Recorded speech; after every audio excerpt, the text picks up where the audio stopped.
हमारा इंसाफ का निज़ाम ताकतवर डाकू को नहीं पकड़ सकता। ताकतवर के लिए कानून नहीं है पाकिस्तान में। आरओ ने कहा कि हम फॉर्म 46 नहीं देंगे, हम काउंटर फॉइल की सिग्नेचर्स चेक नहीं करने देंगे, काउंटर फॉइल्स नहीं चेक करने देंगे। तो पहला बैग खुला तो उस पर सील नहीं थी। फॉर्म 45 नहीं मिले, फॉर्म 46 हमें नहीं मिले, तो हम किस तरह से रिकाउंटिंग में बैठे। इंशाल्लाह वोट हमारे बढ़ेंगे, जीत पीपल्स पार्टी की वोट।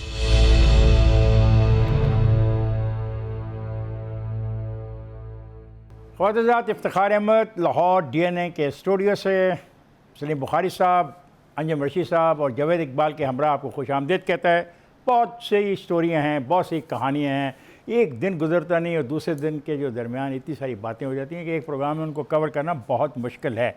आज देखें सऊदी अरब जा रहे हैं प्राइम मिनिस्टर साहब, चीफ ऑफ आर्मी साहब सऊदी अरब जा चुके हैं और इस दौरान शेरी मज़ारी ने एक बयान दिया है कि पहले फ़लस्तीन की आज़ादी फिर इसराइल से तल्लुकात। इस पर बात करेंगे। दूसरी बात है वो फिर कराची का इलेक्शन, वो जो उन्होंने कहा था काउंटिंग करो, तो उन्होंने कहा कि हम काउंटिंग पे नहीं यकीन रखते, इसमें कुछ गड़बड़ हो गई है, कुछ थैले खुल गए हैं और हमें एक फार्म नहीं मिल रहा। और एक फरीक तो ने कहा कि ये इलेक्शन ही दोबारा करवाया जाएगा।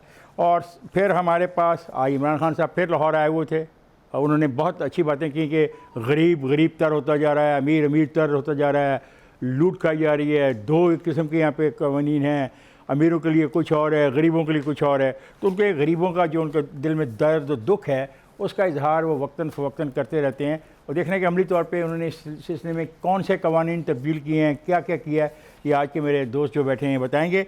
और आज की आखिरी स्टोरी है ये जो कोरोना का जो मसला चल रहा है। हमारे दिल में एक बात आई है कि शायद पाकिस्तान में भी ऐसी एक चीज़ बन रही है जो वेंटिलेटर कहलाती है, हम उस पर भी बात करेंगे। तो सबसे पहले मुझे अगर इजाज़त हो बुखारी साहब तक का इजहार कर दूँ जी।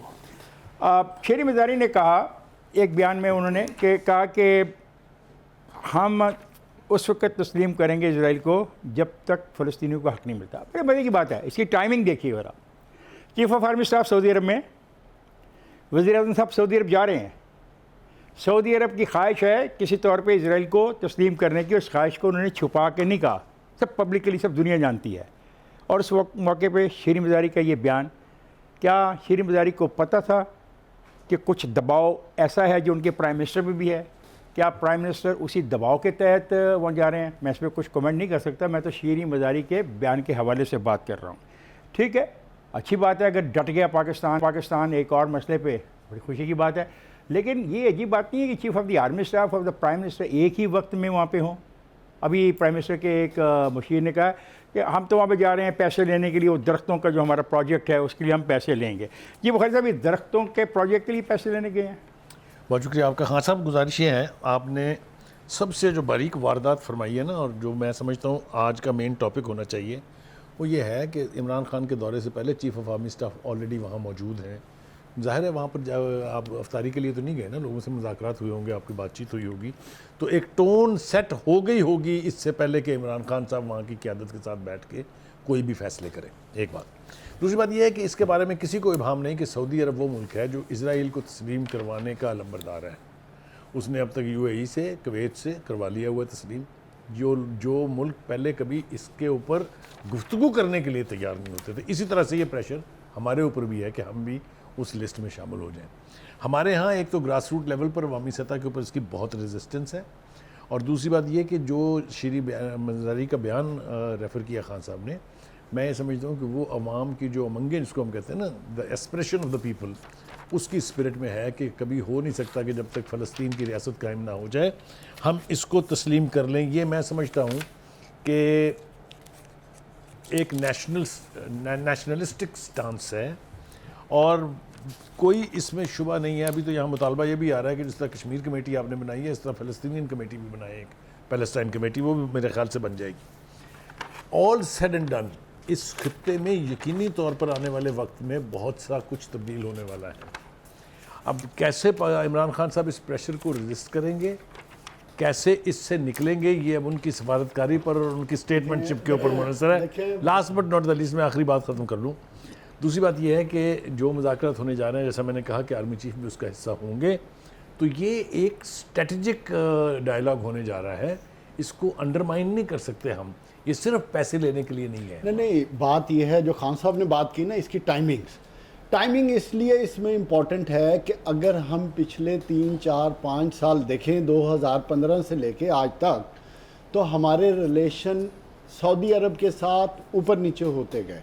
2015 में जब यमन फोर्सेस के हवाले से हमने रिफ्यूज़ किया तब हमारे हालात ख़राब हुए, फिर उसके बाद दोबारा रिलेशन ट्रैक पे चढ़े, तो उसके बाद हमारे फॉरेन मिनिस्टर ने 2019 में स्टेटमेंट दे दी जिससे हमारे रिलेशन एकदम फिर ख़राब हो गए और यहाँ तक ख़राब हुए। बहुत शदीद रिएक्शन आया था, शदीद रिएक्शन ये आया था कि $3 बिलियन जो उन्होंने पाकिस्तान को दिए थे, उन्होंने कहा जी कि आप वापस करें, और किए हमने। और फिर हमने उस पर जो भी किया। फिर चौथी चीज़ आ गई कि जब मलेशिया ने एक इंडिपेंडेंट OIC मीटिंग कॉल की तो पाकिस्तान ने टर्की के साथ मिलकर जाने की ख्वाहिश का इजहार कर दिया। इमरान खान साहब ने पब्लिक स्टेटमेंट आई और उसके बाद दोबारा पाकिस्तान ने स्टेप बैक किया। तो कहने का मकसद ये है कि इस विजिट से पहले हालात हमारे कोई इतने अच्छे नहीं थे, डिस्पाइट के सऊदी अरब से हम सब पाकिस्तानी क्लेम करते हैं कि हमारे रिलेशन बहुत अच्छे हैं आफ्टर दी चाइना। तो उसके बाद अब आर्मी चीफ का जाना इस बात का क्लियर इंडिकेटर है कि पीछे ग्राउंड तैयार कर लिया गया है कि जो हमारे रिलेशन सऊदी अरब के साथ हैं, जिन जिन चीज़ों पे हम बात करना चाहते हैं, जो हमेशा से हमारे इश्यूज़ रहे हैं कि हमें कोई सस्ता ऑयल मिल जाए, जो हमारे एक्सपैड हैं उनको फैसिलिटेट कर दिया जाए, हमारी एम्बेसी को फैसिलिटेट कर दिया जाए, और उधर से क्या डिमांड आनी है, उधर से डिमांड यही आनी है। और इसके अलावा जो $20 बिलियन की जो इन्वेस्टमेंट प्लान की गई थी ऑयल रिफाइनरी की शक्ल में जो ग्वादर में बननी थी, उसको दोबारा फर्दर आगे लेके जाया जाए। और उसी के लिए सिर्फ आखिरी बात मैं करना चाहूँगा, जहाँ से हमें ट्विस्ट किया जा सकता है या जब हमें कहा जाता है, जो आपने बात की कि शेरी मज़ारी से वो स्टेटमेंट दिलवा दी गई, तो मेरा ख्याल है कि नेगोशिएशन होंगी, बात होगी, देखें रिलेशन अच्छे चल पड़े। ताल्लुकात आपने खुद कहा कि आपने भारत पे पोजीशन ली कश्मीर के मसले पे, तो कश्मीर में सऊदी अरब आपके साथ नहीं खड़ा हुआ, आपने बयान दिया और वो नाराज़ हो गए। लेकिन अभी जो सूरत हाल है कि ईरान, जो बाइडन ने कहा है अमेरिकी सदर ने कि यमन में सऊदी अरब को कहा है कि जंग बंद करो, जिस दबाव में आकर सऊदी अरब को हमारी सिक्योरिटी की भी ज़रूरत पड़ी है और ईरान के साथ अच्छे ताल्लुकात का उन्होंने स्टेटमेंट भी दिया इस पूरे एटमॉस्फेयर के अंदर। और हम पहले से मजबूर बेकस बैठे हुए हैं कि हमारे पास तो इकनॉमिक हालत ऐसी है कि हमें उनसे तेल के डेफर पेमेंट पे तेल चाहिए, और उन्होंने जो पैसे वापस लिए अगर वो भी मिल जाए तो उसकी भी ज़रूरत है। हम एक क्राइसिस में हैं, इकनॉमिक क्राइसिस में है, और इस इकनॉमिक क्राइसिस में फ़ौज और हमारी गवर्नमेंट जो है वो सिक्योरिटी और उनको ईरान के साथ ताल्लुकात और दूसरी ज़रूरतें पूरी करने के लिए वो उनके साथ सऊदी अरब के साथ जाएगी, और यकीनन हमें डेफर पेमेंट भी मिलेगी, और ईरान के साथ भी हम एक रोल अदा करेंगे और सऊदी अरब की सिक्योरिटी पूरी करेंगे। लेकिन जो दूसरा इसराइल का मसला है, सलीम बुखारी साहब, मैं ना इसराइल की तस्लीम करने के का हामी हूँ, ना उसको मुस्तरद करने का हामी हूँ, मैं पाकिस्तान के कौमी मफादात का हामी हूँ। भारत अगर बावजूद उससे हमारे सफारती ताल्लुकात रह सकते हैं, चीन के भारत की 12 मील की पट्टी पर कब्जे के बावजूद चीन के भारत से ताल्लुकात रह सकते हैं, तो हमें इसराइल के बारे में इतने जज्बाती होने की ज़रूरत नहीं है। लेकिन पाकिस्तानी कौम की, पाकिस्तानी गवर्नमेंट की, पाकिस्तानी स्टेट की ये प्रायर रिस्पॉन्सिबिलिटी है कि वो पाकिस्तान के कौमी मफाद को देखे। ख्वाजात, जैसा कि आपने सुना कि फ़लस्तीन के बात मैंने की थी, उसमें हमें बताया गया कि मेरे एक दोस्त का तो साफ कहना है कि ऐसी कोई बात नहीं है, हमें देखना हमारा कौमी मफाद क्या, हमारा कौमी मफाद है हम पैसे लें, अपने इश्यूज़ को देखें, और ये फ़लस्तीन वगैरह कोई चीज़ नहीं है। मैं जा रहा हूँ ब्रेक पे, ख्वाजात जाएगा नहीं, मेरे साथ रहेगा।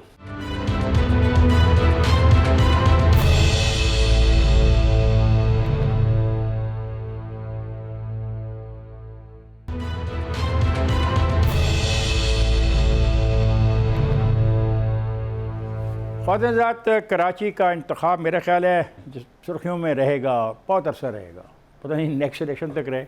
ऐसे हालात पैदा हो रहे हैं क्योंकि पहले कहा गया धांधली हुई है, फिर कहा गया गिनती करवा लो, फिर जब इलेक्शन कमीशन ने कहा गिनती करवा लो, तो अब उन्होंने कहा कि हम गिनती का बाइकाट करते हैं। और जो इंटरेस्टिंग बात है जो मेरे लिए में अब आई है वो है कि जो PTI का क्लेम है वो बड़ा खौफनाक क्लेम है। PTI ये कहती है कि इलेक्शन से पहले 249 कराची से 17,000 वोटरों को गायब ही कर दिया गया, सिर्फ से। अगर इस बात को मैं तस्लीम कर लूँ तो ये बहुत ख़तरनाक बात है। अगर एक हलसे से 17,000 वोटरों को निकाल दिया गया बावजूद किसी एक पार्टी को फेवर करने के लिए, तो आइंदा का जो कौमी इंतखाब होना है उसमें इलेक्शन कमीशन साहब और इलेक्शन कमीशन के जो अरकान है, मेरा सवाल है आप क्या करेंगे? ये छोटा सा इल्ज़ाम नहीं है, ये किसी एक पोलिंग स्टेशन के वोटों में ख़राबी या उसमें बेईमानी की बात नहीं है। 17,000 लोगों को एक हल्के से आप निकाल के बाहर फेंक देते हैं ताकि फ़ायदा किसी एक पोलिटिकल पार्टी को। ये सोचिएगा। दूसरी बात जो PTI को अब एहसास हुआ है कि महकमा तालीम से प्रिजाइडिंग अफसर बना के लाए गए। इलेक्शन कमीशन साहब, आपको मशवरा दिया जा रहा है प्राइम मिनिस्टर की तरफ से कि आप मशीनें लेके आएँ। उन मशीनों की निगरानी उस कमरे में कौन करेगा? अगर तो महकमा तालीम के लोग करेंगे तो ये इतराज़ वहीं पर रहेगा। क्या इलेक्शन कमीशन को ऐसी बात सोचेगा कि आइंदा के इंतखाबात में उसके पास जो स्टाफ हो वो उसकी मर्ज़ी का हो और उसको जवाबदेह हो? अगला पॉइंट जो PTI का है वो बहुत इंपॉर्टेंट है कि ये जो तरक्याती मनसूबे होते हैं ज़िमनी इंतखाबात के दरमियान, अभी तक आपने इसका नोटिस नहीं लिया।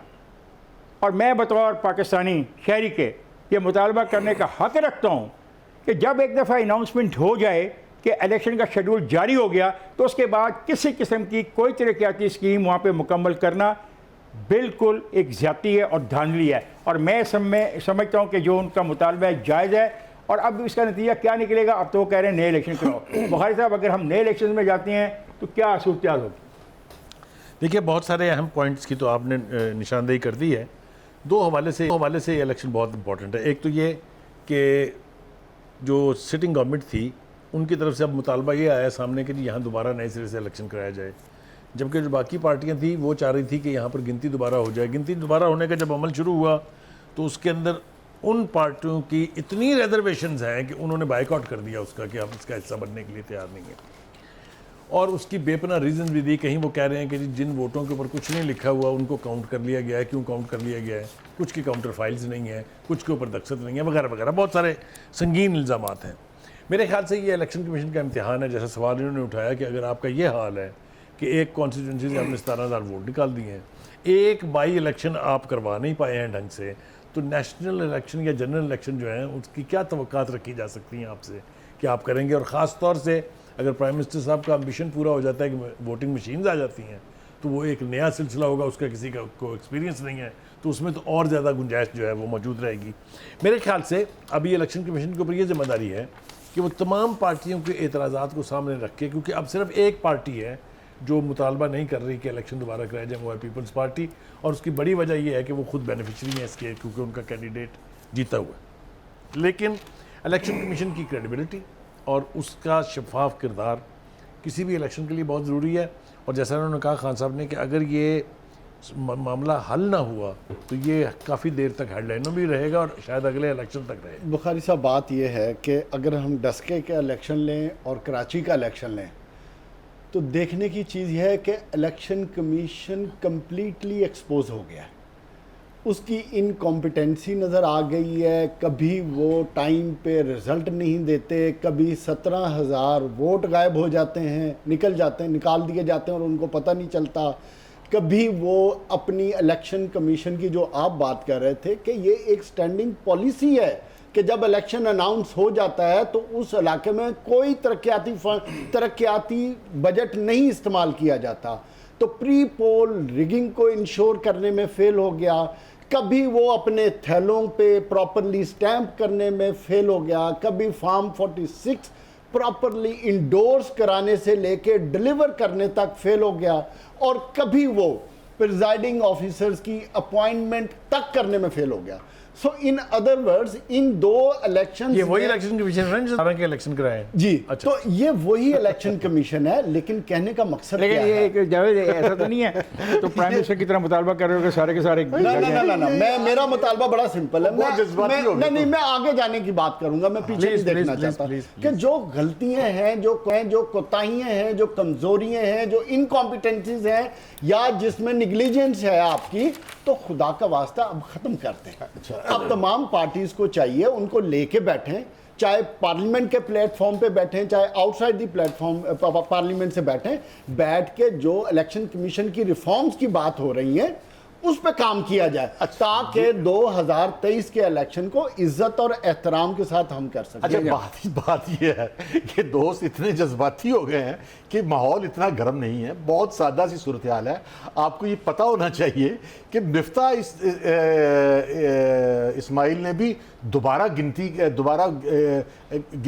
के ऊपर पार्टिसिपेट नहीं किया। उसने मुतालबा दोबारा गिनती का किया था, लेकिन वो फॉरेंसिक तहकीकात में चला गया कि 45 दिखाओ, काउंटर वो दिखाओ, ये दिखाओ, और वो बाग आउट करके आ गया। लेकिन बाहर आके भी उसने दोबारा इलेक्शन की बात नहीं की। और एक और मैं आपको बात बताऊं कि मियाँ शहबाज शरीफ हो या खाकान अब्बासी हो या मरियम नवाज हो, इनमें से किसी ने जो कोई बात नहीं की, या आप जज्बाती हो गए। वो जज्बाती नहीं है, वो बिल्कुल कूल है। कोई ऐसा बड़ा इलेक्शन तो लो भाई, कमजोरी की बात कर रहे हैं सर, जज्बाती की बात नहीं है। तकरीर की सुन भी लो। और जो बात यह है कि पीपल्स पार्टी ने जो है वो डेवलपमेंट करा दी और वोटर बाहर चला गया, ये ऐसा नहीं है। अगर पीपल्स पार्टी ने वाकई ऐसा किया होता कि इलेक्शन अनाउंस होने के बाद वहाँ डेवलपमेंट शुरू की होती, तो ये इलेक्शन कमीशन में दरखास्त लेके पीटीआई और सारे लोग चले गए होते। ये नहीं गए, इसका मतलब ये है कि लीगली ये दुरुस्त नहीं है। अब सूरत हाल ये है कि कोई गड़बड़ नहीं हो रही। चलो बताइए, बात 5वीं दफा कह रहे हैं आप ये बात ना, सुने जरा। पहली बात तो ये कि आपने हमारे जज्बाती होने के क्या हमारे रूंगटे खड़े हो गए, बाल खड़े हो गए, हमने कपड़े उतार दिए या हम डांस करने लग गए। कोई तुक की गुफ्तगू कर लेने में कोई खराबी नहीं होती है। हमने सब तीनों लोगों ने आर्गूमेंट दिया है कि ये इलेक्शन फ्लॉड है, इसमें इलेक्शन कमीशन को अपनी गलतियों को तस्लीम करना चाहिए और उनको दुरुस्त करना चाहिए। गलती हुई जो आप पीटीआई ने यार खुल के कहा, पीटीआई से दो बातें की हैं और हुकूमत दोनों पार्टियों ने खुल के इलेक्शन कमीशन के बारे में गुफ्तगू की है कि क्या किया। अच्छा, अगर पीटीआई का ये एतराज होता कि पीपल्स पार्टी ने वहां डेवलपमेंट शुरू करा दिया है इलेक्शन अनाउंस होने के बाद, तो वो इलेक्शन कमीशन को लिख कर देते। ये लिख कर पहले देते कर गया, दोबारा इलेक्शन कराने का दे दिए गई हैं ये सारे। दोबारा इलेक्शन पे गए। पीटीआई का इतराज है कि 17,000 वोटों को यहां से ट्रांसफर किया गया, ये किसका इतराज है? दोबारा इलेक्शन पे गए हैं, लेकिन कोई धांधली का इल्जाम नहीं किया, कोई एविडेंस नहीं दिया, कोई शहादत नहीं। आपके नजदीक धांधली की तारीफ बात है। आप देखिएगा ये दोबारा गिनती हो जाएगी और ये बात सुनोगे, मामला खत्म हो जाएगा। अगर 17,000 वोटर्स के बारे में ये कहा जाए कि उनको हल्के से बाहर निकाल दिया, तुम्हारे नज़दीक की कोई अहमियत का नहीं हामल। मेरे नज़दीक जो एक तालिब इल्म है सियासत का और इलेक्शन की सियासत का, उसके लिए बड़ा खौफनाक बात है। अब भाई इस बात सुनो, इतने हजार वोटर जो हैं, 2,000 वोटर्स को डीलिमिटेशन के बाद अगर 2,000 वोटरों को इधर उधर ले जाओ तो पूरा का पूरा इलेक्शन ही खत्म हो जाता है। तो ये तो उसने मैंने तो नहीं कहा ना दोस्त, आप ऐसे कह रहे जैसे मैंने कोई बयान जारी किया। जो पीटीआई है एक पॉलिटिकल फोर्स है, पाकिस्तान की सेकंड लार्जेस्ट पॉलिटिकल फोर्स है, थर्ड पॉलिटिकल फोर्स है। उसने एक बात कही है, उनको जाने वो जाने इलेक्शन कमीशन जाने। हमने तो इलेक्शन कमीशन से कहा कि अगर ऐसा हुआ है तो खतरनाक है, वार्निंग है, ध्यान करो। इलेक्शन के लिए वार्न कर रहे हैं। भाई सुन लो, अगर 17,000 वोटर इस हल्के से बाहर गए होंगे और जाते हैं इलेक्शन से पहले, ये वाकया होता है। लेकिन अगर इलेक्शन अनाउंस होने के बाद इस हल्के से गए हैं तो पीटीआई इलेक्शन में जाने से पहले ये एतराज़ इलेक्शन कमीशन में उठा देती। उन्होंने नहीं उठाया, उन्होंने डेवलपमेंट का भी एतराज़ नहीं उठाया। लेकिन इस दफ़ा बात यह है कि पश्तून वोट जो है, सो एक इतनी सी बात है कि पश्तून वोट जो है, जो सिर्फ पीटीआई को पड़ता था ज़्यादा, इस दफा जो है वो कादर खान मंदोखेल जो है वो पीपल्स पार्टी की तरफ खींच के ले गया और वहां डेवलपमेंट का वोट ले लिया उन्होंने। तो ये परेशान है, लेकिन एतराज कोई नहीं है, वाकया कुछ नहीं हुआ। सर आप समझें कि इलेक्शन के रिजल्ट का इससे कोई ताल्लुक नहीं है। हम बात कर रहे हैं इलेक्शन कमीशन की रिफॉर्म्स की। खान साहब अपने प्रोग्राम में एक मशवरा दे पीटीआई को कि वो आइंदा इनसे कंसल्ट कर लिया करेंगे हजरत जो बैठे हैं। बुखारी साहब ने एक मशवरा दिया है पीटीआई वालों, अगर आप सुन रहे हो तो ये आदमी बड़े काम का है, बड़ा एक्सपीरियंस है और के जो क्रेडेंशियल देखेंगे तो आप कन्विंस हो जाएंगे। और मेरा ख्याल है ये प्राइम मिनिस्टर साहब के नेक्स्ट खड़ा होने की सलाहियत रखता है। ख्वाजा साहब मैं जा रहा हूँ ब्रेक पे, लेकिन ब्रेक पे जाने से पहले एक बात मुझे अंजम ने बताई पहले और बाद में। मेरे पास एक अजीब सी चीज़ है जो मैं आपसे शेयर करता हूँ, फिर मैं जाऊँगा ब्रेक पे। कमर जमान कायरा साहब ने आज इंकशाफ किया है कि पीपल्स पार्टी ने हल्का 84 खुशाब में पीडीएम के फैसले के मुताबिक नून लीग के हक में दस्तबरदार होने को कहा था। और उन्होंने कहा कि मैंने बतौर सदर peoples party central Punjab press conference party मीटिंगों में भी कहा था कि पीपल्स पार्टी हल्का 84 में कोई इंतखाबी मुहिम नहीं चलाएगी बल्कि नून लीग के उम्मीदवार को सपोर्ट करेगी। अब मुझे नहीं पता कि पहले कहा गया या बाद में कहा गया, बहरहाल ये मेरा फ़र्ज़ था कि मैं आपसे ये शेयर करता। बड़ी इंपॉर्टेंट मेरे सामने एक ट्वीट थी, मैंने आपसे शेयर की। अब मैं जा रहा हूँ ब्रेक पे, जाएगा नहीं, मेरे साथ रहेगा।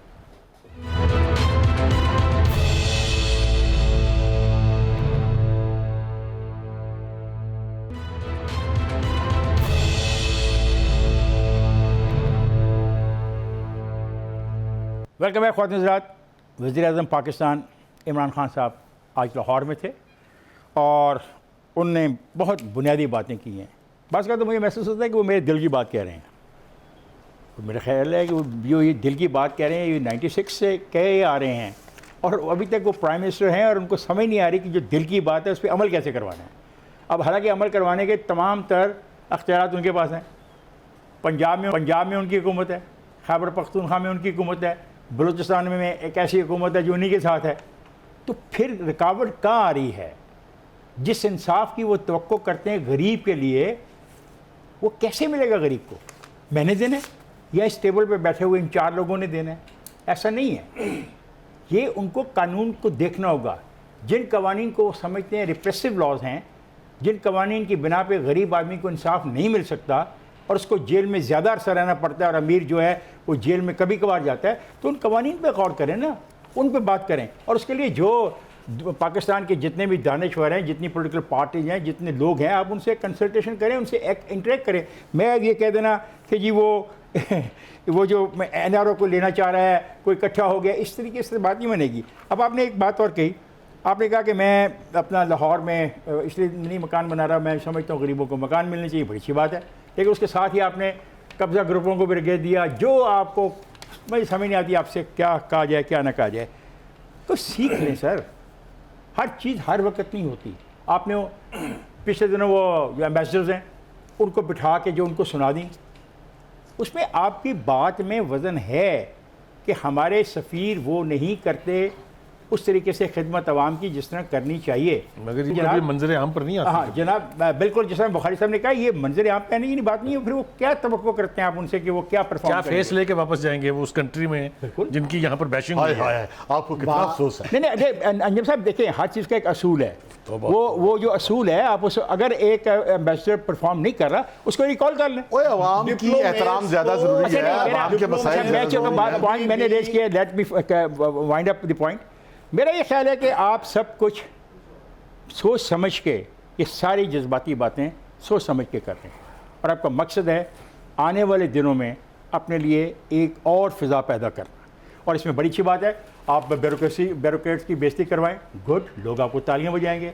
आप एम्बेसडर्स की बेइज्जती करवाएं, गैर मुल्की जो वोटर है वो आपको वोट देगा। लेकिन इसमें एक खदशा है कि पूरा सिस्टम कहीं कोलैप्स ना हो जाए। ये बुखारी साहब, गुजारिश ये है कि ये डिप्लोमेटिक मीटिंग्स होती हैं, कभी रीजनल सफ़ीरों की होती हैं, कभी पूरे पाकिस्तान में जितने सफ़ीर हैं उनकी होती हैं।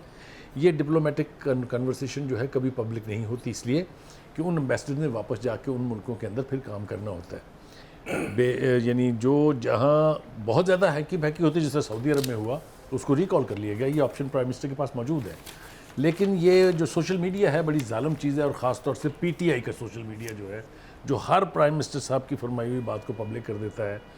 दूसरी बात आ रही है, जो असल इशू था आपका काम इमरान खान साहब वाला, एक तो उन्होंने आज डिक्लेयर कर दिया है कि कराची जो है वो आधी कच्ची आबादी है, कर लें आपने जो उनका करना है।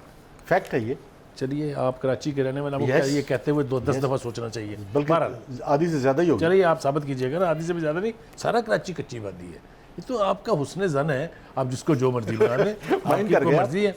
दूसरी बात यह है कि मंसूबे अनाउंस करना एक बात होती है, उसकी इम्प्लीमेंटेशन और उसके अंदर जो ख्वाहिशात हैं कि ये फ़ायदा पहुंचेगा जवानों को, उसको मुकम्मल करना, उसके ऊपर अमल कराना दूसरी बात है। मैं आपको हवाले दे सकता हूँ ग्रीन ट्रैक्टर के लिए जो किसानों के लिए था, वो कहाँ गए, लैपटॉप्स की स्कीम देख लीजिए कहाँ गए, पीली टैक्सी कहाँ गई, ये सारे हवाले हमारे पास मौजूद हैं। फिर हमारे पास वो हवाले भी मौजूद हैं, मतलब सस्ती रोटी 22 अरब रुपए जिसमें चले गए, वो कितने के लोग उससे बन गए, कितनी इंडस्ट्री आपके यहाँ लग गई, बजाय इसके कि वो 22 अरब रुपये वहाँ ज़ाया किए जाते, अगर उसकी 5 इंडस्ट्रीज़ लगा दी जाती तो कम से कम 10,000 ख़ानदानों को नौकरी मिल जाती। तो प्राइम मिनिस्टर साहब से मेरी गुजारिश ये है कि आप ज़रूर अनाउंस करें मनसूबे ये जिस तरीके से ये लंगर खाने बने हैं, जिस तरीके से ये पनाहगाहें बनी हैं, ये जिस दिन इमरान खान साहब की हुकूमत जाएगी उसके अगले दिन देखिएगा कहाँ देखें, इमरान खान साहब की एक बड़ी खूबसूरत बात यह है कि जो पिछले 8-10 साल से आपने देखी कि वो तकरीर बहुत अच्छी करते हैं, नारे बड़े अच्छे लगाते हैं, लेकिन अब जब से वो प्राइम मिनिस्टर बने हैं तो उनमें एक और चीज़ आ गई है कि वो तनकीद भी बड़ी अच्छी करते हैं अपनी ही हुकूमत पे। तो उस पर मेरी एडवाइस है कि जो जितनी वो बातें करते हैं, जिनका उनके पास सलूशन नहीं है बीइंग ए प्राइम मिनिस्टर, तो मेरे पास सलूशन है कि वो वज़ीर आज़म का पोर्टल है, उस पर जाएँ, जाके अपनी कंप्लेंट दर्ज कराएं।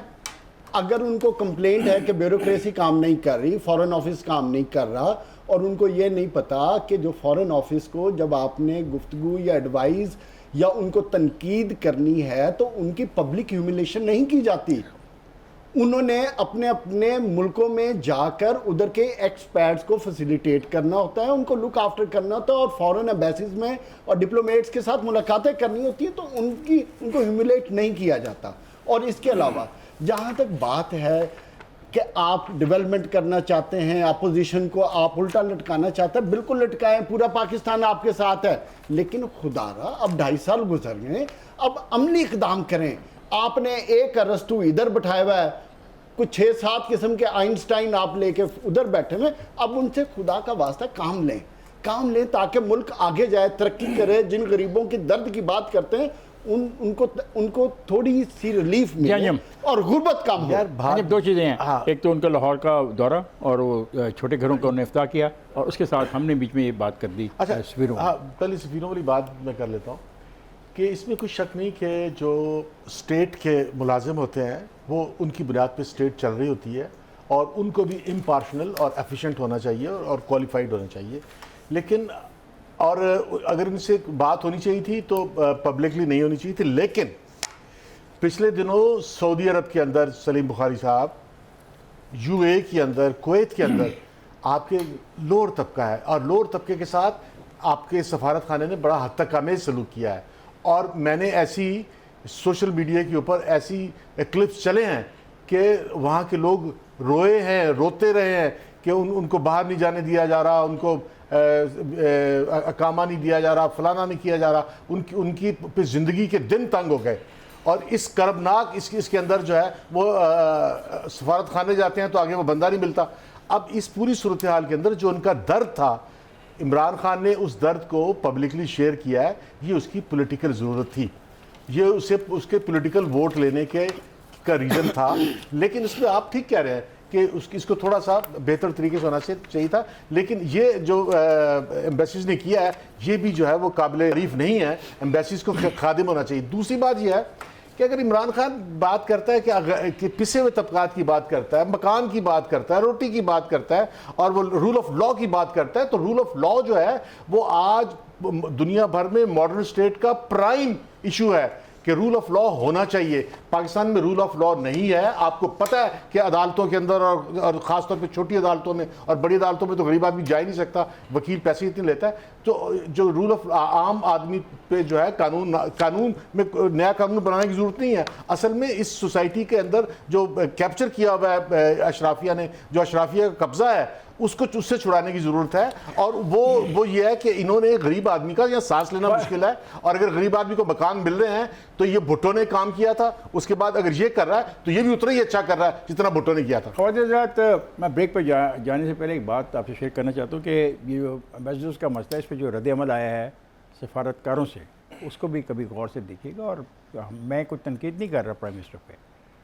प्राइम मिनिस्टर को मैं ये समझाना चाहता हूँ कि वो पाकिस्तान के प्राइम मिनिस्टर हैं, और जो वज़ीर आज़म होता है वो बहुत मुतात रवैया अख्तियार करता है। वोटों की खातर गैलरी से नहीं खेलता, मतलब लोगों को खुश करने के लिए, तालियां बजाने के लिए, ऐसा नहीं होना चाहिए।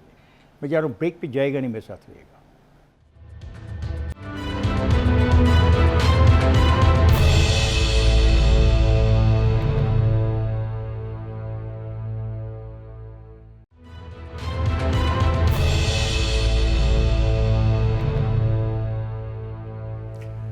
ख़वातीन हज़रात, वेलकम बैक।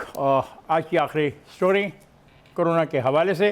अब हम कह रहे हैं कि हमारे पास वेंटिलेटर्स नहीं हैं। अब हमारे लिए में ये बात है कि अमेरिकन टेक्नोलॉजी के हम कम लागत वेंटिलेटर ड्रैप के मंजूरी के मुंतज़र है। इसका मतलब हमारे पास है, लेकिन वही जो मसाइल है हमारे, उसको रेड टेपिज्म कह दें, कुछ भी कह दें, प्राइम मिनिस्टर साहब को भी इसमें नोटिस लेना चाहिए कि ऐसी चीज़ें क्यों होती हैं। जब एक चीज़ अवेलेबल है उसका फैसला करें।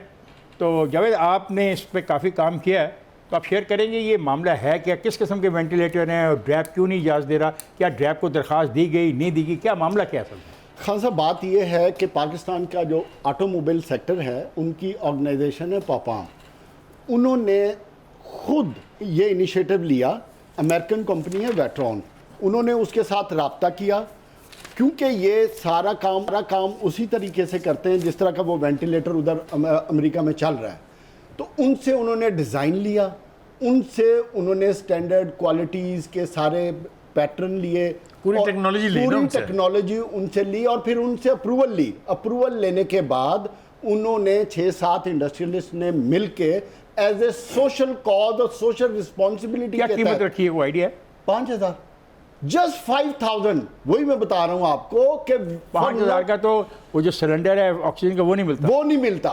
और इन लोगों ने सिर्फ और सिर्फ सोशल कॉज के लिए ये इनिशिएटिव लिया और खुद इसको तैयार किया और फिर एफडीए से अप्रूव कराया पाकिस्तान में, पाकिस्तान इंजीनियरिंग काउंसिल से अप्रूव कराया। क्या मामला क्या? मुश्किल सबसे बड़ा वही जो आपने बात की, रेड टेपिज्म एंड एवरीथिंग, यही वो वेंटिलेटर है जो अमेरिका में 5 से 6 लाख बिक रहा है पर मंथ। जावेद, मैं आपको एक मशवरा दूंगा, इस सिलसिले में अंजुम की खिदमत हासिल करें, क्योंकि अंजुम ने भी कहा है हमें कि प्राइम मिनिस्टर को सब कुछ करना चाहते हैं। तो इसको हमारा 8 महीने हो गए गरीबों का। आपने सवाल किया था कितना अरसा हो गया, 8 महीने हो गए ड्रैप के पास अप्रूवल के लिए पड़ा है। जिन्ना हॉस्पिटल में उसकी टेस्टिंग हो गई है।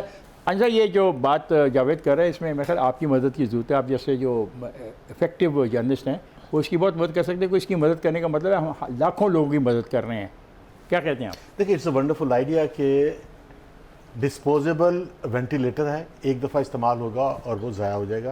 प्राइस उसकी एक हैरत अंगेज़ कम है और ये कह रहे हैं कि अमेरिकन टेक्नोलॉजी है।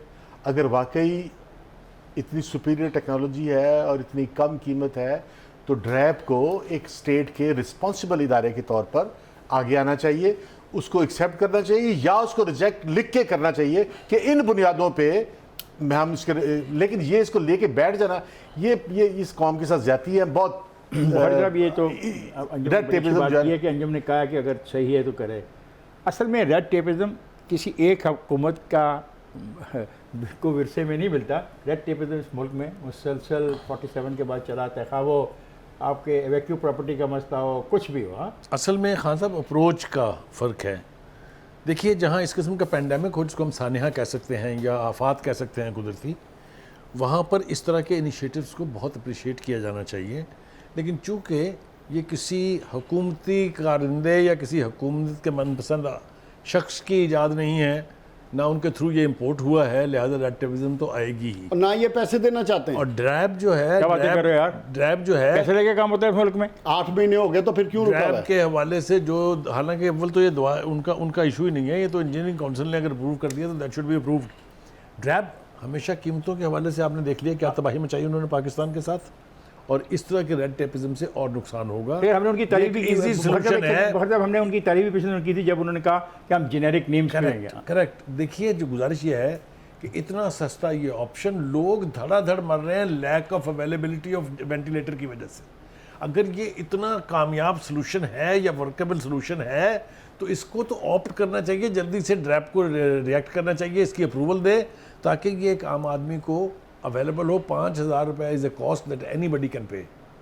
अब इसमें ताखीर जो है इसके लिए क्या कहा जा सकता है? लोग बाहर से मंगवा कर कराची में इस्तेमाल कर रहे हैं, ब्लैक मार्केट में 30-30 हज़ार का बिक रहा है। और पिछले 8 महीने से जो अंजुम साहब ने बात की, यार या अप्रूव करो या रिजेक्ट करो, या अगर उसके ऑब्जेक्शन है तो उनको क्लियर करो। वो कहते हैं ना, या बस के पीछे लिखा होता है ना, या क्या कहते हैं, पास कर या किक बर्दाश्त कर, या बर्दाश्त। हम तो बर्दाश्त कर रहे हैं, कौम तो बर्दाश्त कर रही है आपके रेड टेपिज्म को। और मेरा इतना अच्छा प्राइम मिनिस्टर, हैंडसम, स्मार्ट, बड़ा इफेक्टिवली बोलने वाला, एग्रेसिव उसकी एटीट्यूड है, तो उसके सामने ये केस अगर आज पेश होगा, मेरा ख्याल है वो पहले ही मौके पर हम ये तवक्को कर सकते हैं कि इस प्रोग्राम का नोटिस लिया जाए। इसमें जो हम मशवरा दे रहे हैं कि जो भी फैसला आपने करना है हम तो ये करेंगे कि पॉजिटिव फैसला हो, पाकिस्तान कि अगर के लिए। इससे पाकिस्तान के अवाम की ज़िंदगियाँ बच सकती हैं तो मैं तो कहता हूँ हुकूमत को चाहिए खरीद के खुद दे गरीबों को। It's no cost, Pakistan is no बहुत कॉस्ट। अच्छा है बुखारी साहब, शुक्रिया जावेद आपका, शुक्रिया अंजुम साहब आपका, बुखारी साहब आपका शुक्रिया कि आपने बहुत अच्छा पार्टी और हर बात पे खुल के अपने ख्यालात का इजहार किया। ख्वातीन हज़रात, मुझे इजाज़त दीजिए, खुदा हाफिज़।